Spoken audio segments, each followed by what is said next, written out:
Fala galera gremista, tudo certo? Aqui é Wagner Romero falando de Grêmio e nada mais. E antes de mais nada, deixa o like, se inscreva no canal, compartilha com os amigos, isso ajuda muito o canal que vai crescendo aí devagarinho, tá certo? Bom, vamos lá.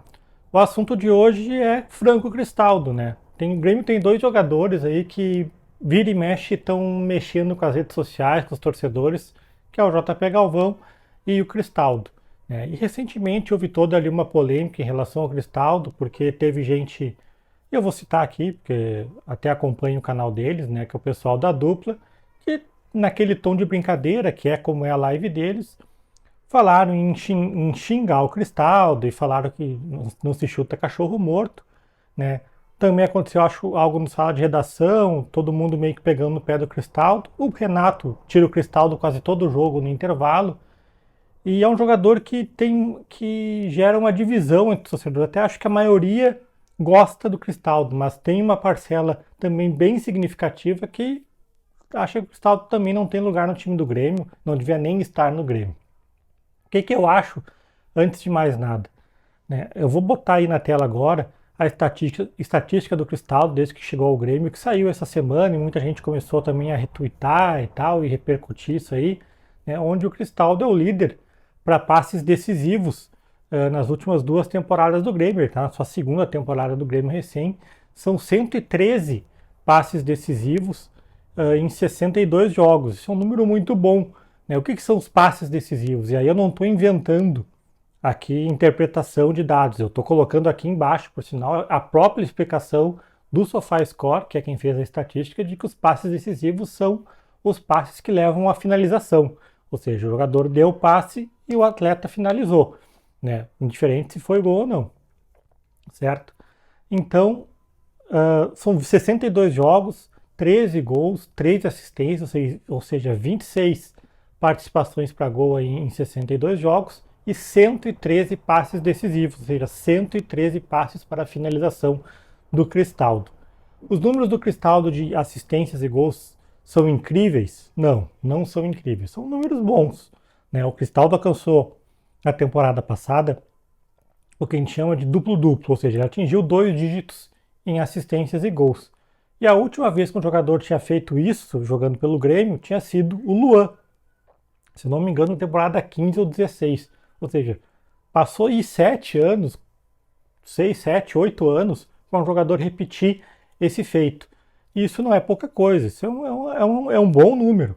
Né? O que acontece, eu acho que o Cristaldo, o que pega nessas críticas é o seguinte: o valor pago. O Cristaldo é a contratação mais cara da história do Grêmio.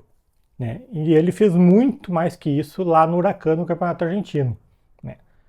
E aí vem essa expectativa, o jogador mais caro da história do Grêmio, um cara que fez 20 e tantos gols numa temporada lá pelo Huracan, que não é dos principais times da Argentina. Né? Chega aqui, vai jogar com o Suárez, jogar não sei o que e tal, e rende menos do que a gente estava vendo no Campeonato Argentino. E outra coisa que eu acho que também pega muito na questão do Cristaldo é aquela imagem que todo mundo que acompanha futebol tem do meia argentino. Todo mundo espera, o que espera do meia argentino? Espera aquele meia clássico, camisa 10. O Cristaldo não é isso. Então se trata mais das expectativas que a torcida ou que os comentaristas colocam no Cristaldo sem de fato conhecer a característica do jogador. É como o Guerrinha fala: tu tem um baterista que quer que ele toque piano bem? Não, ele vai tocar bateria bem. Piano, o pianista vai tocar o piano. Né? Então o Cristaldo ele não é esse meia clássico, ele é mais um meia atacante do que um meia armador. E essa é outra situação. O futebol, ele evoluiu. Você gostando ou não, tu gostando ou não, o futebol evoluiu. Quais são os grandes times do mundo hoje que tem o famoso camisa 10 pensante? Não tem mais. Os grandes times do Brasil que estão dominando aí nos últimos anos: Flamengo, Palmeiras, Atlético Mineiro. Quem é o pensador do Flamengo? Não vem dizer que é o Arrascaeta, porque o Arrascaeta não é esse meia clássico mais. Ele até jogava assim no Cruzeiro, eu acho, o cara mais centralizado. O Flamengo, ele abre pelo lado, ele chuta gol, ele é bem meia atacante do que um meia armador. Não tem esse cara. Quem é o meia armador, e não vem com o Everton Ribeiro, que também que o Everton Ribeiro já estava mais banco do que titular. E eu acho que o Everton Ribeiro é um meia armador. Mas também tem quanto? 34, 35 anos. Né? Quem é um meia armador Cadenciador do Palmeiras, não tem. Não vem me dizer que é Rafael Veiga, porque ele não é esse jogador. Quem é o meio armador do Atlético Mineiro? Não tem. Ah, chegou o Scarpa agora, Scarpa não é esse jogador também. Entende? Não tem. Isso é uma posição que além de ela ter... e os que tem, aliás, vai falar, o Inter tem o Alan Patrick. Pô, o Alan Patrick tem 30 e tantos anos também. Ah, o Fluminense tem o Ganso. O Ganso tem 30 e poucos anos também. Esse tipo de jogador não tem mais. A gente estava há poucos anos aqui com o Jean-Pierre, que é exatamente esse tipo de jogador. Pega a bola, dá o tapa, pum, pum. Não consigo jogar mais, não consegue jogar. O futebol evoluiu e no mundo também não tem. Qual é a grande seleção top da Europa que tem esse cara? O Messi não é esse cara também. Entende? Não tem mais esse tipo de jogador. E o futebol evoluiu a ponto de não ter mais. De se tornar tão físico, os jogadores têm que fazer tantas funções que esse tipo de jogador ele já está ultrapassado. Então, tu querer que o Cristaldo faça essa situação, essa função, é desconhecer do jogador e desconhecer da evolução do futebol no mundo todo.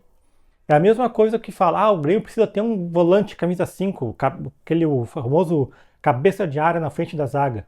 Gente, qual é o grande time do futebol mundial, do futebol brasileiro atual, que tem um cara cravado de menos técnica ali jogando na frente da zaga, os limpa-trilho? Não tem mais. Os meio-campistas têm que jogar, eles têm que marcar e jogar. E aí vem o trabalho de treinador, de ter uma equipe bem formada, bem construída, para esses jogadores fazerem isso. O futebol evoluiu. E a gente tem que evoluir também com o futebol, gostando ou não. Eu amava ter o Dinho na frente da área lá em 95, dando pau em todo mundo e tirando a bola. Mas o futebol evoluiu e a gente tem que evoluir com ele, né? Eu queria que o Cristaldo fosse o novo Riquelme. Pô, gostaria. Aliás, o Riquelme é o ídolo do Cristaldo. Pô, gostaria, mas o Cristaldo não é esse jogador. Então a gente tem que parar um pouco de colocar as expectativas que a gente tem no jogador e começar a analisar o jogador por ele só. Eu tô gostando das atuações do Cristaldo, principalmente esse ano? Não tô gostando. Acho que ele podia participar um pouco mais do jogo. Vai até errar um pouco mais, mas vai participar mais. Ele acaba participando menos, né? Sendo um jogador um pouco menos sanguíneo. Mas, pô, aí é de querer taxar o cara, de Cristaldo é bagre, de que fora Cristaldo. Pô, há pouco tempo o Abel Ferreira queria o Cristaldo no Palmeiras. E aí a gente já viu o Cristaldo jogando lá no Palmeiras e ia ficar chupando o dedo depois. Bom, lá no Palmeiras o Cristaldo tá jogando. O que a gente tem que ter é um aproveitamento do Cristaldo na sua real posição, jogando bem perto do gol ali, um meio atacante, não sendo armador, né? E ter paciência também, cara. O Vila Sante chegou aqui, primeiro um ano e meio, o Vila Sante, os caras queriam mandar o Vila Sante embora. Hoje ele é o principal jogador do time. Não digo que isso vai acontecer com o Cristaldo, mas a gente tem que ter paciência. O Cristaldo tá longe de ser um problema pro Grêmio. O Cristaldo é uma das soluções. E a gente tem que continuar acreditando. Se acabar essa temporada e o Cristaldo continuar talvez não dando esse salto de qualidade que a gente espera, aí a gente começa a ver realmente se o custo-benefício dele é muito ruim ou se vale a pena ficar com ele. Acho que por enquanto tem muita gente querendo ganhar clique, ganhar fama, querendo criticar jogador, sem de fato acompanhar a carreira do mesmo, ver como ele joga, acompanhar também a evolução do futebol no mundo todo. Tá certo? Wagner Romero falando de Grêmio, nada mais. Feito.